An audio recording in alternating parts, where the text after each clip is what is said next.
The Human Centipede 3, the third installment in Tom Six's trilogy of the Human Centipede series. This movie has very strange similarities to the Hostel series.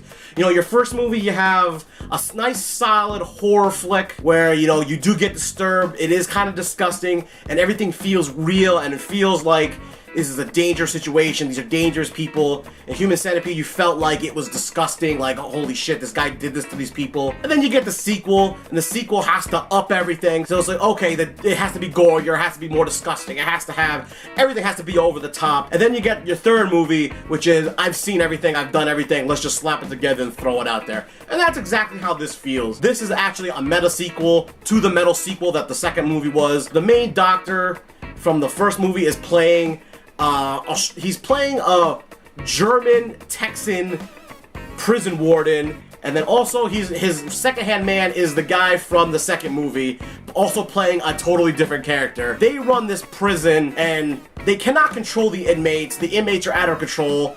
He wants to punish them and make them feel like that they've been degraded. I mean, he tries beating them, he tries castrations, and he tries just downright pouring boiling water on their faces.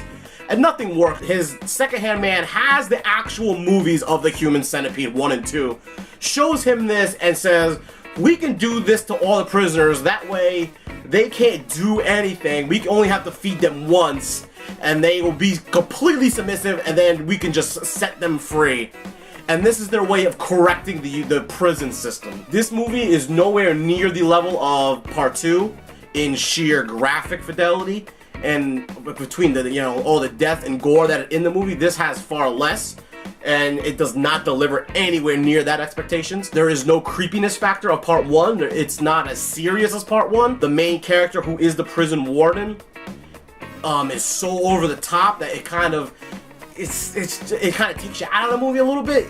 You can't understand a word he's saying, and half the movie he's just screaming incoherently off the top of his lungs, and you're like, what the fuck is he saying? I don't understand. I need subtitles for this. Though this is set in a prison, and I know this is not a character study or anything, but there are absolutely zero characters that you're interested in and or like. There are really no victims in this movie.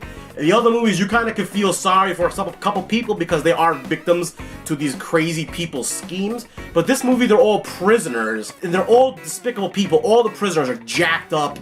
They're all murderers and rapists, and so when he does it to them, you don't feel bad for them, and he's such a crazy asshole, you kind of don't even want him to do it to him because it gives him satisfaction.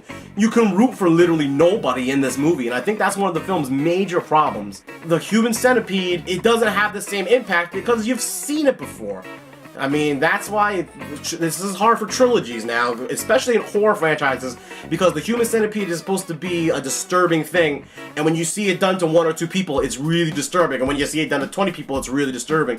But when you see it to 500 people, and it's just like, oh, again, that's the main thing, and it just does not work a third time. This Human Centipede is set up a little bit different than the other ones because these are inmates, and some of them do get out on parole. So what he does is he has these harnesses that have them strapped together, but the only thing that happens to them is that they have stitches around their mouth and stitches on their asses, so that they can unstitch people and set them go, and that way they'll never commit a crime again because they've been sewed to a person's ass for 6 months or a year or 2 years.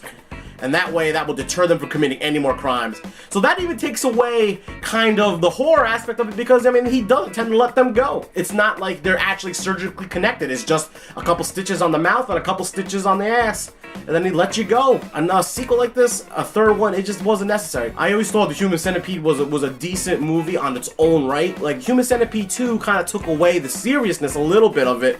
And then you got movies like Tusk that completely make fun of the whole seriousness of it, and you can't help but draw parallels between them, and it's just not a good, it just doesn't work. You find yourself sitting there and you're like, alright, just get on with it, just get on with it, just get to the, yeah, he cut that guy's balls off, that's, oh my god, whatever. And then you're like, just get to the fucking centipede, and when you get to the centipede, you're like, okay, that's what I came here to see, and I've seen it before, and that's what it was, and that was it. I give this movie probably about a D+. All the characters are horrible. Main character you could not understand because he's screaming at the top of his lungs in German for the entire movie. You don't understand a fucking word he says. The effects, for what they are good, but there's not too many. There's really nothing that crazy crazy in the movie besides a couple of scenes in the beginning. Overall, I guess it's kind of clever that there was a couple, the message of this actually could work. This actually may be a plausible way of dealing with prison inmates where you only have to feed them once a day and they're completely submissive. And the fact that if they were strapped to a person's ass for 3 years, they probably would never come back. So that's a little acceptable, but like that's the only reason this movie exists, is just to say that, oh, Human Centipede could work. It takes you out of a movie when they're showing the DVDs of the previous movie in your face to remind you that you're watching a movie. And then also when Tom Six, the director of the movie, is showing up as himself in the movie to say, oh yeah, I made this, it could work, it should work, it's medically accurate. Just to like I guess jerk himself off to say, yeah, I made this, and I'm gonna be in this movie now too. And it just doesn't sit well. Overall, the movie just does not work, and I would just pass on it. Honestly, if you're a fan of the both movies, I guess see it just to finish it off, but overall, I think you'll be disappointed. It's not a good end to the trilogy of these movies. Thank you for watching, and I'll see you next time.